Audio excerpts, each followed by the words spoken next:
TNE Televisión y la productora Casting TV presentan el programa Agenda Pública, conversaciones de actualidad, con la conducción de los periodistas Fernando Quilaleo y Daisy Castillo. Un espacio para conocer la voz de importantes actores de la realidad nacional en un diálogo informativo, franco, directo y amistoso. Los domingos de 12 a 13 horas, Agenda Pública.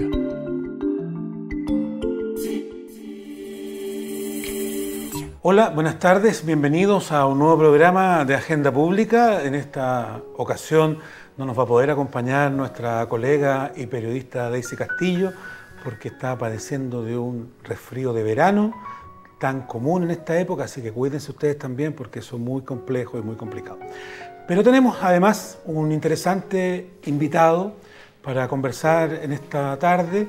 Se trata de Fernando Atria, él es académico, abogado y presidente de la Casa Común, un centro, un espacio de conversación, de debate, de acogida de distintas posturas. Así que, Fernando Atria, bienvenido a nuestro programa. Muchas gracias, Fernando. Un agrado estar aquí en Agenda Pública. Bien, vamos entonces a conversar de algunos de los temas que más conocemos quizás del trabajo que hace Fernando Atria. Él fue también ex precandidato presidencial.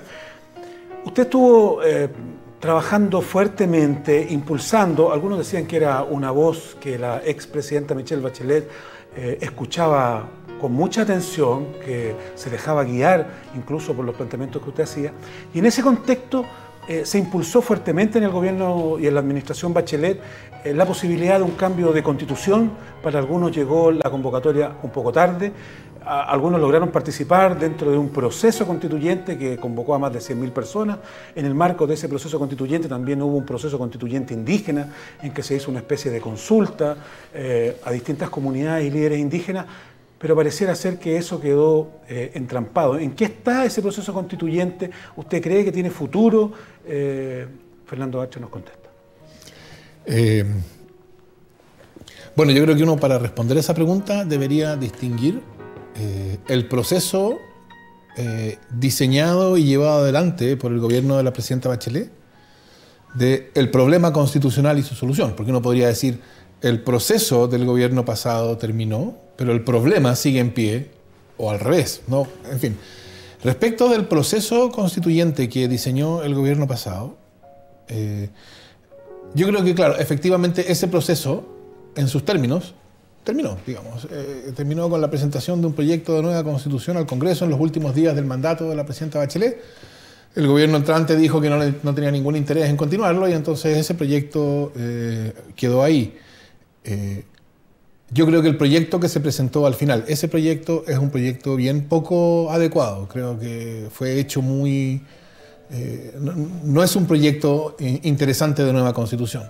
Pero sí creo que la primera parte de ese proceso, la que tú mencionabas, en que hubo encuentros locales autoconvocados, básicamente ciudadanos reuniéndose a conversar sobre la Constitución, esa parte del proceso fue una parte interesante y que yo creo que causó mucho entusiasmo en quienes participaron. Y eso en sí mismo es positivo desde el punto de vista ciudadano, que las personas que participaron de ese proceso hayan podido descubrir, algunas de ellas para su sorpresa, que una discusión constitucional no tiene por qué ser una discusión en que terminamos en las manos, ¿no? Es decir, que podemos tener una discusión razonable. Una ruptura a eso profunda, me refiero, ¿no? Que es perfectamente posible tener una discusión razonable, como yo creo que eventualmente la va a haber cuando pueda haber una discusión de una nueva constitución.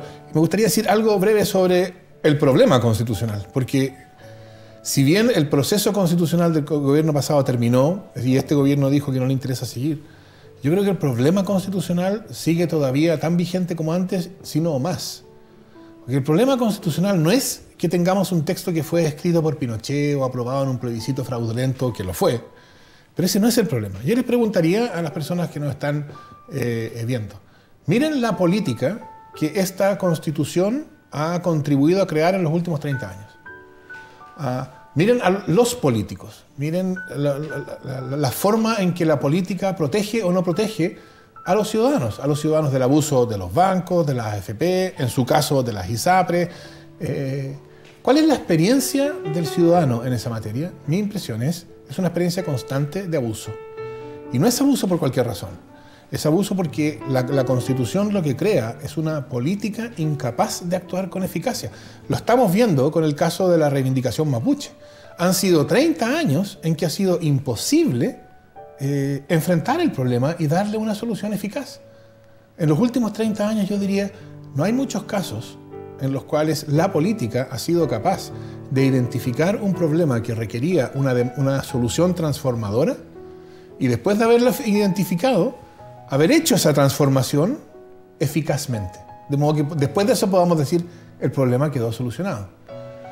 No, nos acostumbramos a que se dicta una ley de financiamiento electoral y 10 años después nos enteramos que todo sigue igual. Se dicta una nueva constitución y 3 años después nos enteramos que es necesaria una nueva constitución. Se deroga la LOCE, ¿te acuerdas? Y se dicta la Ley General de Educación y poco después nos damos cuenta que todo sigue más o menos igual.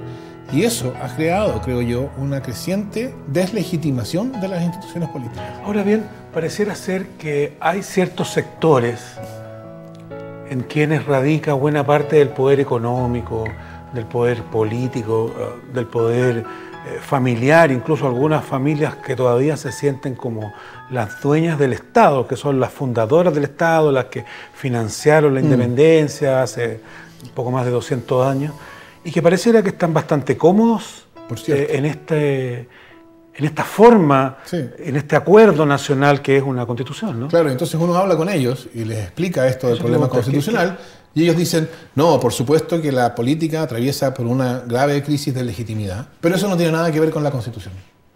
Y entonces uno dice, perdón, esta crisis de legitimidad cae del cielo, se genera espontáneamente. Es que justo en esta época tuvimos la tan mala suerte de que un montón de personas sin escrúpulos morales llegó al Parlamento. ¿Algo especial pasó? No, por cierto que no. Tiene que ver con cómo la Constitución es un conjunto de decisiones sobre cómo se organiza y se ejerce el poder político. Eso es la Constitución. Por supuesto hay un montón de otras cosas. Los abogados alegan la Constitución en sus alegatos ante los tribunales, pero la Constitución no es todo ese texto. La Constitución es esa decisión fundamental sobre cómo se organiza y para qué y cómo se ejerce el poder político. Y la Constitución de 1980 descansaba en una decisión de que el poder político no podía ejercerse para transformar. Esa es la decisión fundamental. No puede haber decisiones transformadoras. Y entonces cuando surge de la sociedad una demanda de transformación, esa demanda necesariamente queda fuera de la Constitución. Fuera de la discusión. Esa demanda puede ser cualquiera, fíjate. Puede ser la demanda por la educación como derecho social que surgió en 2011 en el movimiento estudiantil. Puede ser una demanda por una regulación eficaz de la cuestión medioambiental. Puede ser una demanda por el reconocimiento del pueblo mapuche. Cualquiera de esas demandas, en la medida en que es una demanda que exige una transformación, es ignorada y eso crea exasperación en el ciudadano. Por cierto, a las empresas que se benefician de tener un servicio del consumidor débil o que se benefician de tener una regulación medioambiental débil, a ellas, por cierto, esta Constitución les viene como anillo al dedo.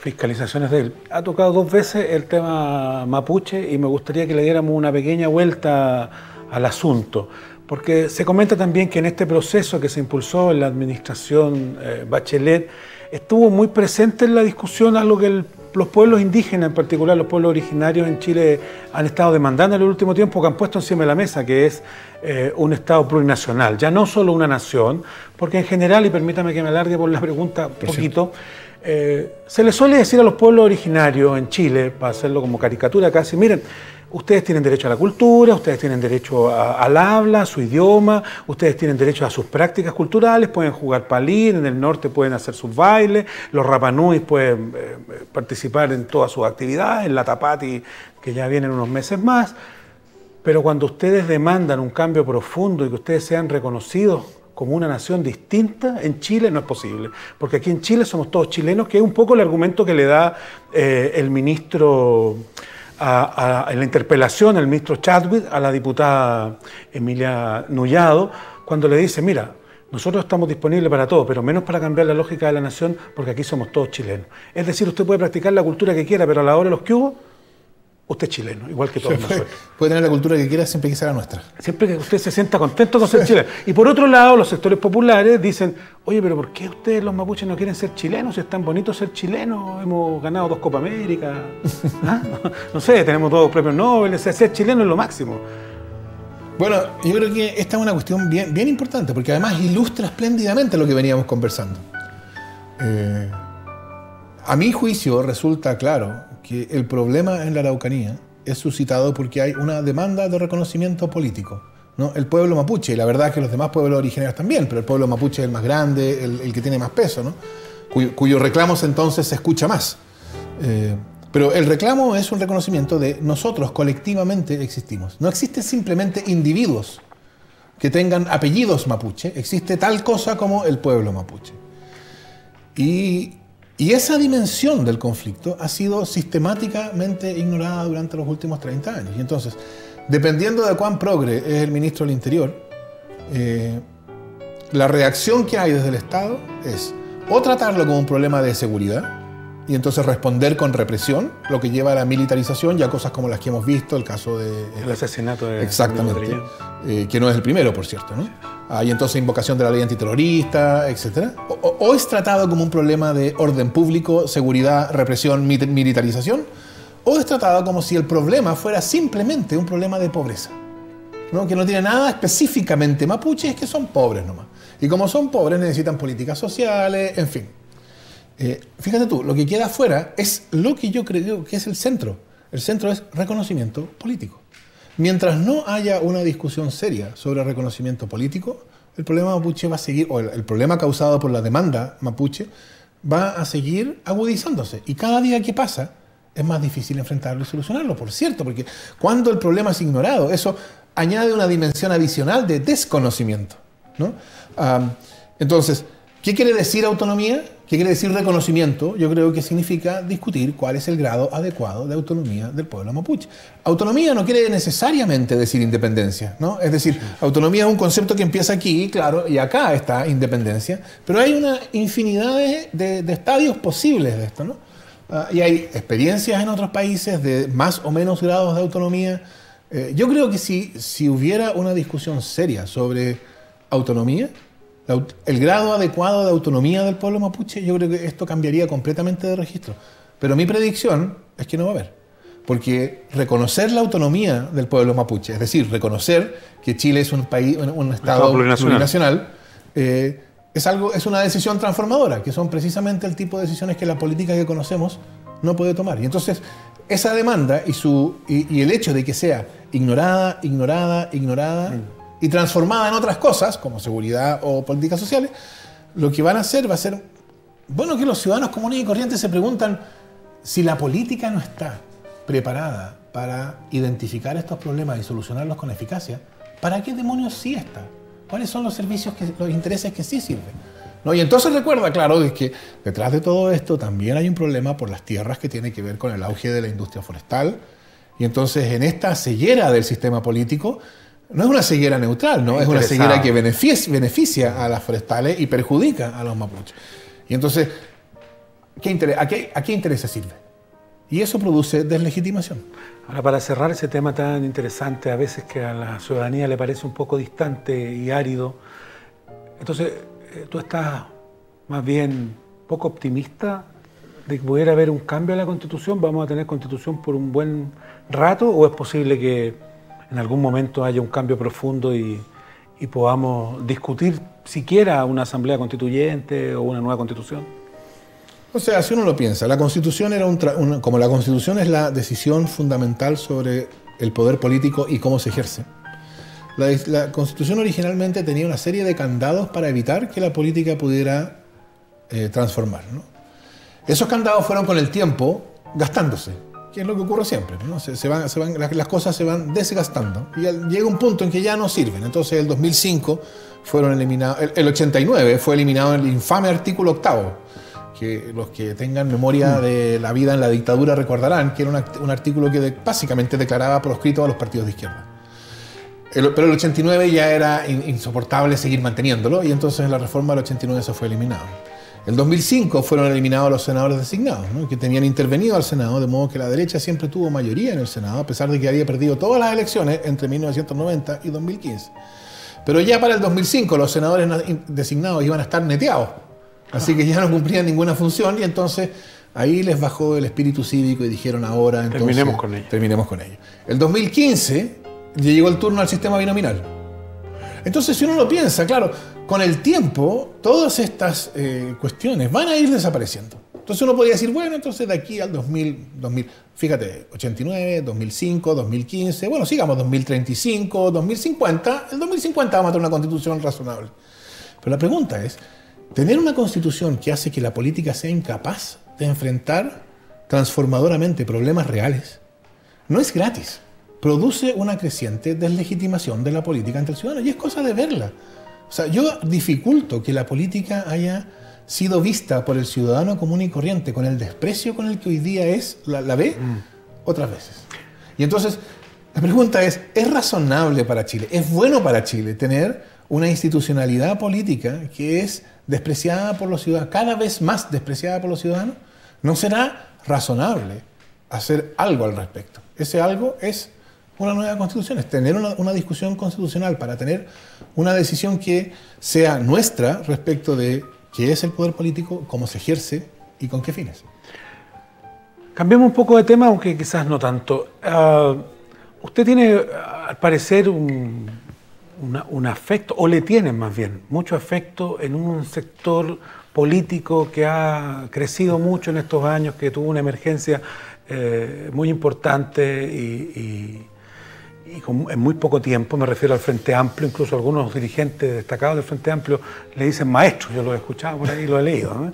Entonces, ¿cómo evaluaría usted, que tiene, yo entiendo, cercanía con ellos también, la actuación del Frente Amplio en los últimos año y medio, después de que le fuera también en las últimas elecciones presidenciales y parlamentarias? Yo creo que es indudable que el Frente Amplio ha sido una bocanada de aire fresco en la política chilena. Eso, yo diría, es algo que no puede ser negado, ¿no? En ese sentido, ha sido una gran cosa que haya pasado. Desde marzo de este año, o sea, desde que se incorporan a la política como una fuerza parlamentaria, antes tenían 2 o 3 diputados, ¿no? Pero desde que se incorporan después de esa elección en que tuvieron un resultado inesperadamente positivo, estuvieron cerca, de hecho, de pasar a segunda vuelta con Beatriz Sánchez. La cosa se ha puesto un poquito menos clara, ¿no? Como que hay una cuestión de cuál es la capacidad del Frente Amplio para actuar coordinadamente, en concierto. Yo creo que están en un proceso de aprendizaje. Hay que pensar, la Concertación, cuando llegó a hacerse del gobierno en el año 90, tenía una historia. Es decir, las personas que llegaron ya te podían apuntar a una historia de 10 o 15 años de un lento proceso de rearticulación posterior al golpe, que con dificultad y entonces con aprendizajes llevó a la Concertación. La Concertación no apareció porque 4 directivas de partidos políticos o 10 directivas de partidos políticos se juntaron en una reunión y dijeron, juntémonos. No, fue un proceso largo y difícil. Ese beneficio, el beneficio de ser el resultado de un proceso largo y difícil que les permite entonces apelar a su historia común para sortear problemas actuales, ese beneficio no lo ha tenido el Frente Amplio.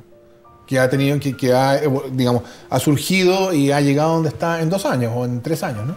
Entonces, claro, eso crea problemas de capacidad de acción política conjunta. Y eso, creo yo, ha contribuido a una situación en que la izquierda y la oposición hoy día aparecen sumamente fraccionadas y con una muy alta incapacidad de actuar en conjunto y sobre todo frente a un gobierno como el que tenemos hoy día.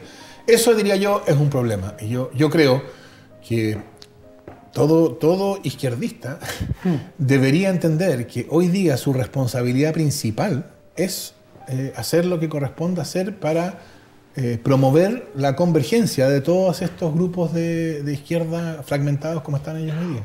Un intento hace poco de trabajo conjunto después del fraccionamiento, fin de la nueva mayoría, este impulso a lo que se llama convergencia progresista, en que participa el Partido Socialista, del cual usted es militante, el Partido por la Democracia y el Partido Radical.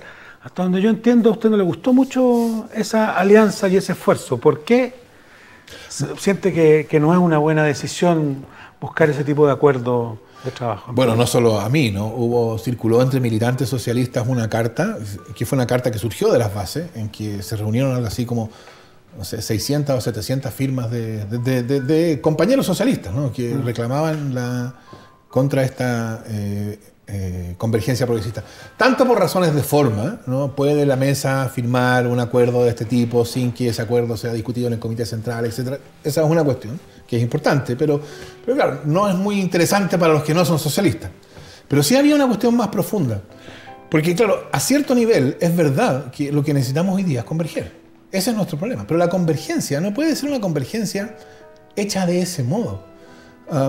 La convergencia no se va a solucionar porque directivas de partidos políticos se juntan entre ellos y firman un acuerdo. Si ya aprendimos eso con el programa de la nueva mayoría, ¿no?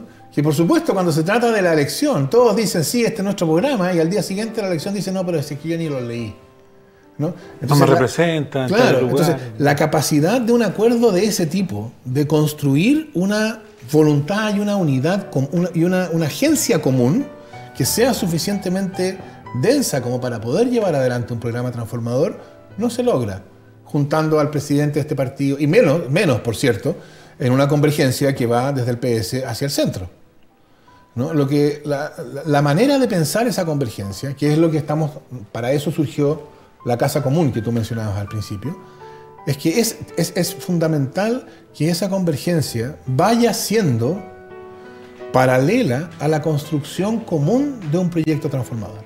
Es decir, tiene que haber un proyecto transformador que le da sentido a esa convergencia. La convergencia no es solamente porque si no convergemos vamos a perder las próximas elecciones. Por cierto que eso importa. Pero yo creo que a estas alturas una convergencia de ese tipo, frente a una ciudadanía cada vez más escéptica de la política, es una convergencia que va a ser mirada que no va a entusiasmar a nadie. Necesitamos una convergencia que entusiasme, porque Chile necesita una transformación. Y para eso necesita una fuerza de izquierda suficientemente fuerte como para llevarlo adelante. Ya, la última pregunta sobre el Partido Socialista, que entiendo que en este tiempo está en un congreso, desarrollando un congreso, que usted tuvo no sé cómo decirlo, un traspié, que se postuló a ser parte del congreso del Partido Socialista, parte organizadora o representante de la comuna en la que usted milita, entiendo, La Reina, y perdió frente a algún par de militantes ahí más antiguos, vaya a saber uno qué.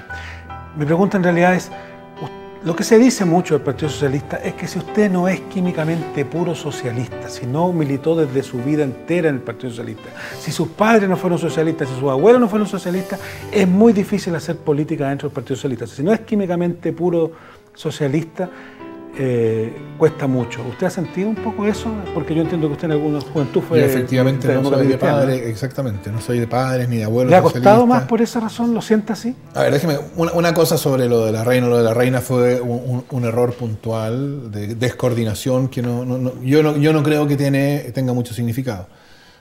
Por otro lado, yo no he sentido eso que tú dices, ¿no? Es decir, cuando yo... Montes dice que lo ha sentido. ¿Cómo? Montes dice que lo ha sentido. No, yo no lo he sentido. No lo he sentido en las bases socialistas. Okay. ¿No? Yo cuando tuvimos en la pre-campaña presidencial, ¿no? Hicimos un esfuerzo por recorrer lo más que pudimos, hablando con comunales. La verdad es que ese problema no aparecía, ¿no? Claro, hay una cosa más que tiene que ver con quienes ocupan puestos en la institucionalidad partidaria. Que constantemente recuerdan, bueno, pero Atria tiene tan pocos años de militante, solo 8, en cambio yo tengo 40. Eso supone que hay una correlación perfecta entre ser socialista y ser militante. Y yo la cuestionaría, ¿no? Yo diría, hay muchos socialistas que no son militantes. El hecho de que no sean militantes no quiere decir que no sean socialistas. Y no seré yo el que lo diga, pero al revés también podemos encontrarnos con alguna sorpresa, ¿no? De militantes que ya no creen en el socialismo, en fin.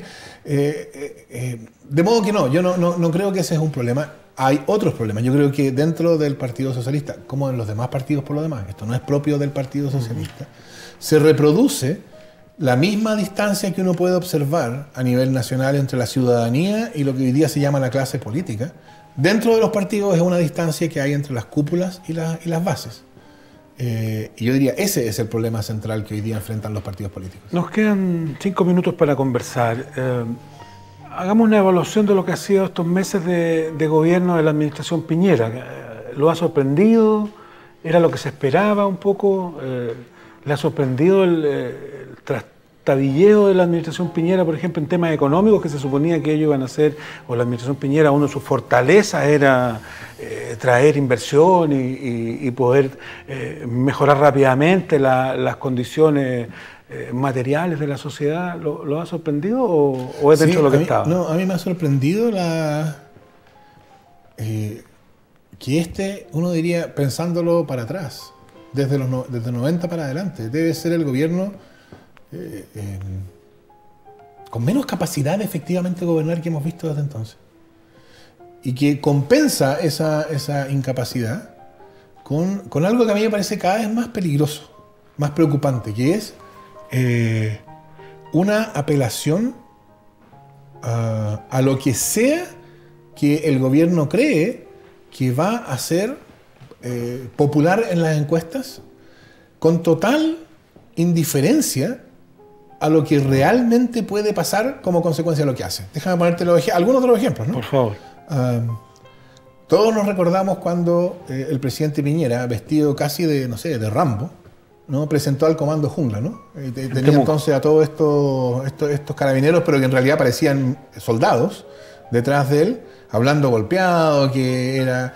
y bueno, ¿eso qué hace? Fomenta, no estoy diciendo que haya comenzado con él, por supuesto que no, pero fomenta una comprensión militarizada del conflicto que tiene una consecuencia en el caso Catrillanca. No estoy diciendo que haya sido causado directamente, pero se va agudizando un ambiente que hace que ciertas cosas sean más posibles que otras. Este conflicto con los migrantes... Lo mismo con los migrantes, porque fíjate tú que nos informaron vía el Ministerio del Interior, no de la Cancillería, que no se firmaba este pacto internacional, este pacto global.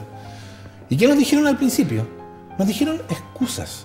Es decir, no nos dieron razones, ¿no? Nos trataron de engatusar, porque nos dijeron, lo que pasa es que el pacto no permite distinguir entre migrantes regulares e irregulares. Entonces uno iba a la segunda página del pacto que dice, comillas, los estados podrán distinguir entre migrantes regulares e irregulares. Después cambiaron. No, lo que pasa es que el pacto pone en peligro la libertad de expresión. Sin sentido. No, lo que pasa es que Dinamarca no firmó. Falso. Entonces uno se pregunta, después de todo esto, todas estas eran las razones. Y las razones son falsas. ¿Qué muestra eso? Muestra que la razón por la cual no firmaron no fue porque tuvieran un juicio sobre la conveniencia de firmar, sino porque entienden que les sirve, porque esto va a ser popular en el sentido de va a ser bien recibido por las encuestas. Están gobernando por las encuestas. Entonces yo creo que están gobernando con lo que en el sentido más estricto es demagogia irresponsable. Piensa tú, otro ejemplo más, ya llevamos 2. Aula segura. ¿No? Por cierto que el problema de la violencia en las escuelas es un problema, en algunos establecimientos, un problema grave. Es bien curioso que los videos hayan justo desaparecido, no aparecieron más videos después de que se aprobó el proyecto, ¿no? Pero saltémonos eso. Y entonces aparece la ministra hablando que hay que cortar esto y presenta algo que no tiene ninguna relación, que no sirve, que no se relaciona en nada con el problema. Pero no importa eso, porque ellos apuestan a que las personas que están mirando en la tele no van a ir a leer el proyecto, no van a ir a leer el pacto contra la... se van a quedar un poco con el... Se van a quedar con el primer golpe. Y el golpe es una ministra dura contra la violencia. Les da lo mismo a ellos que esa dureza es puramente publicitaria. No es que tengan medidas que van a ser eficaces y que uno entonces pueda decir, bueno, estas medidas son eficaces, estas son ineficaces y entonces está mostrando... Entonces, a mí esa manera de gobernar con total indiferencia a lo que es verdadero o no verdadero, lo que es correcto, lo que es incorrecto, lo que es eficaz, lo que es ineficaz, mirando solamente el impacto mediático inmediato y directo, yo creo que es peligroso. Bueno, queremos agradecerle a Fernando Atria, abogado, académico y miembro o presidente de la Casa Común, que ha estado hoy con nosotros. Muchísimas gracias. Quedaron muchos temas por conversar, sin lugar a dudas. Espero que tengamos ocasión más adelante de volver sobre ellos. Muchas gracias, Fernando. Muchas gracias, tocayo. Yo feliz de volver a Agenda Pública las veces que me inviten. Gracias. Bien, vamos a la pausa y regresamos con otro interesante entrevistado aquí en Agenda Pública, Conversaciones de Actualidad.